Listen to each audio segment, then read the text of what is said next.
Eu aposto que quando você era criança, que vivia correndo ali pela rua onde você morava, tenho certeza que nessa mesma rua sempre tinha aquela casa que era meio mal assombrada, que era abandonada e que todo mundo tinha medo de entrar lá dentro ou chegar próximo porque diziam que coisas estranhas aconteciam, então a gente meio que temia entrar dentro daquela casa e mesmo assim teimava em criar histórias sobre aquela casa, né, fantasiando assim que poderia explorá-la e o que poderia encontrar lá dentro caso tivesse a chance de encontrá-la. Foi com essa ideia que Victor Hugo começa a escrever a sua história, né, chamada Os Trabalhadores do Mar.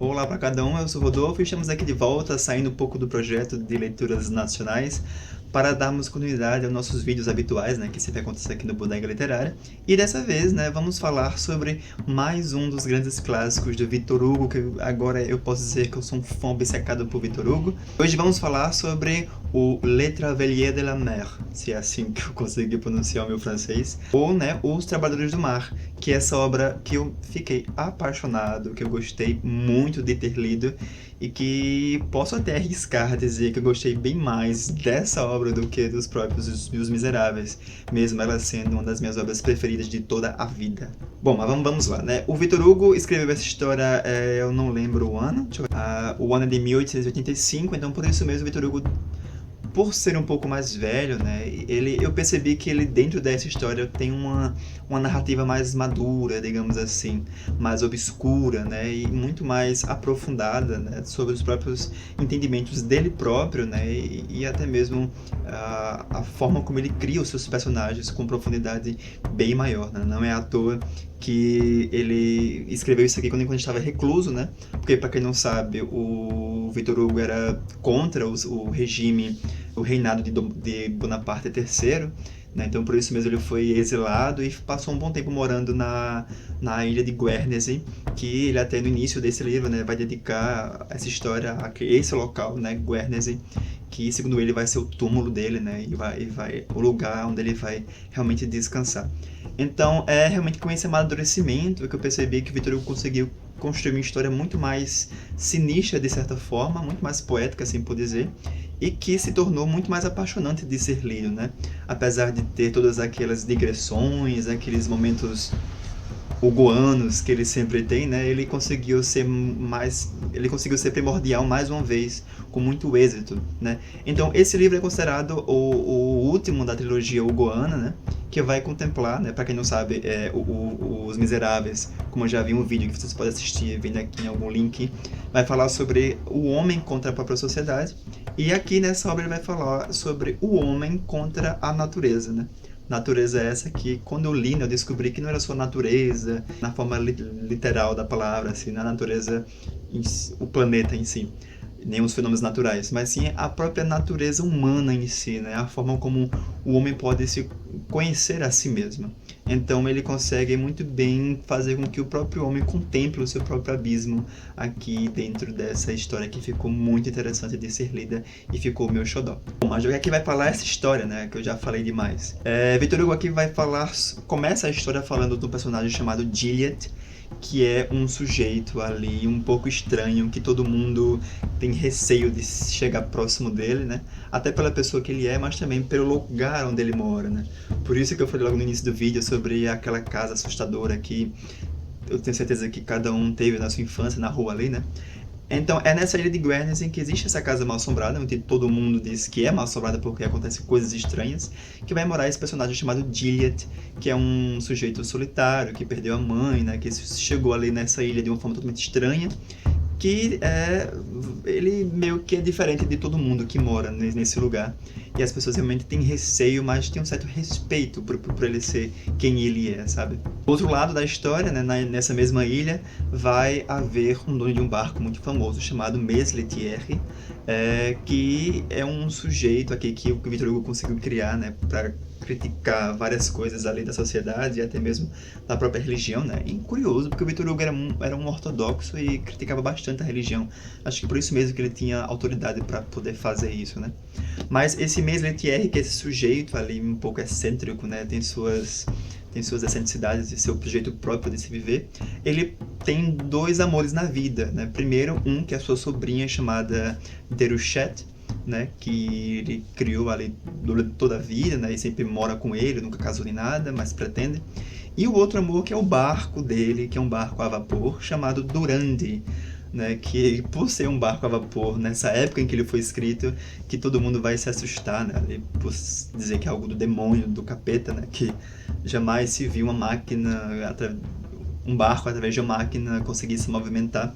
Então esse Maes Lethieri, ele é um pouco também diferente assim para a sociedade, por ele fazer um comércio com algo que é considerado um pouco do capeta, assim por dizer. Então é muito curioso então a forma como as pessoas verem esses personagens, né? Tanto o Maes Lethieri como o próprio Gilliatt. Então é mais uma peripécia aqui do Victor Hugo, né, para falar sobre meio que do homem com medo do que é desconhecido, né? O homem tendo medo daquilo que é estranho para ele, né? Por exemplo, uma máquina a vapor que nunca aconteceu, uma casa mal assombrada que não sabe o que acontece lá dentro, mas que na verdade só mora um garoto, né? Que é o Gilliatt. Então o Victor Hugo consegue explorar muito bem que essa natureza do humano, que é ter medo do desconhecido, né? Mas um medo que chega a ser um pouco exploratório, né? Que há um pouco de curiosidade para fazer com que as pessoas realmente tenham essa vontade em saber, em querer conhecer o desconhecido. Bom, só que acontece um fato X ali, né, com um fulano que dirige essa Durande, que é esse barco do Maes Lethieri, e esse barco fica encalhado numa ilhota, né, que é são várias pedras que existem ali perto do mar de Guernesey. E digamos que a única pessoa que vai conseguir salvar esse barco, quer dizer, que vai tentar se aventurar, né, a salvar esse barco, até porque o Maes Lethieri promete a mão da Déruchette em casamento para a pessoa que conseguir salvar esse barco, que é a paixão dele, né? A única pessoa que vai conseguir fazer isso, logicamente, que é a pessoa mais estranha naquela cidade, né, naquela ilha, que é o Gilliatt. Então esse sujeito, Gilliatt, vai se aventurar no mar, né? Ele que é grande conhecedor dele próprio, para salvar esse barco que naufragou e que sem ele, né, sem esse barco, o Maes Lethieri não consegue mais ter vida, né, porque ele não consegue trabalhar, não consegue ter renda e só fica preocupado ali vivendo a sua própria sofreguidão. Então, aqui, né, é bem interessante como o Victor Hugo constrói novamente mais um romance ali no meio, né, para falar sobre as críticas da sociedade ao redor. Eu não falei, né, mas essa edição ela é traduzida pelo Machado de Assis, que eu achei bem interessante isso. E logo no início ele vai trazer um capítulo que não tinha, né, na edição original, que é chamado O Arquipélago da Mancha, que é realmente um relato, né, sobre as características geográficas e culturais dessa ilha de Guernesey e das vizinhas também, que vai dar muitas peculiaridades dessa ilha, né, para fazer com que as pessoas conheçam um pouco mais. Então, várias pessoas que eu vi, né, eu percebi que acho que não gostaram tanto desse capítulo por se dizer que é chato demais, mas na verdade eu adorei, minha gente, porque quando você lê esse capítulo logo no início, você percebe que você fica muito mais familiarizado depois na história, né, por já ter conhecido esse local tão descrito pelo Victor Hugo, né, nesse primeiro capítulo. Então, para mim foi primordial, né, ter esse capítulo inicial, que é esse Arquipélago da Mancha. E por último, ele tem um capítulo também extra no final, chamado O Mar e o Vento, que é um pouco filosófico, assim, um pouco maluco, mas também é bem interessante de ser lido. Mas voltando ao assunto, né? É nesse momento em que o Gilliatt vai salvar esse barco, né, que a gente percebe realmente essa natureza, o homem contra a natureza, né, a própria natureza como o oceano, que aqui nesse livro, né, o mar faz o papel de personagem também, né, tem uma grande reviravolta nisso tudo. Então é bem interessante como o próprio ser humano, o próprio Gilliatt, vai conhecer a si mesmo através dessa luta dele contra o mar, né, contra a natureza. Então é bem interessante ver como o Victor Hugo constrói personagens que são tão peculiares na sua forma de entrar dentro de si mesmos, né, para a gente entender o que é que está acontecendo ao redor, né? O porquê dele querer salvar esse barco, né? Que o final é surpreendente, né? A gente acha que vai para um caminho, mas desvirtua para o outro. E não tem como você querer um final tão digno como o próprio Victor Hugo faz com suas histórias. Então tá aqui mais um livro, indicação aqui para o Bodega Literária. Tem o que mais que eu ia falar? Bom, só isso, né? Porque é um livro essencial. Eu vou ler o próximo dele, que é o Corcunda de Notre Dame. Eu não li em ordem cronológica, né? Que primeiro seria o Corcunda, depois Os Miseráveis, depois Os Sabotadores do Mar. Eu quis mesmo ir assim um pouco às avessas, mas foi a minha melhor leitura que eu fiz esse ano, logo inicial. Ele vai estar na minha lista dos melhores, com certeza. Eu demorei um pouquinho para falar sobre ele, porque eu precisei realmente digerir a história e tentar absorver os aspectos principais dele. Mas está aí uma indicação que eu indico para todo mundo que leia isso, porque vale muito a pena, né? Não só para conhecer essa ilha, né, em que tanto tempo o Victor Hugo viveu ali recluso, né, que ainda bem, meu Deus, que ele viveu nessa ilha, baixando ali seus espíritos nas suas mesas brancas, mas enfim. Mas também para conhecer esse lado um pouco mais sombrio do Victor Hugo, né. Tem momentos aqui que eu ri muito, assim, com alguns personagens, né, por exemplo, tem um bispo aqui que aparece, um padre, né, que vai falar sobre o capeta, as aparições, então é bem interessante.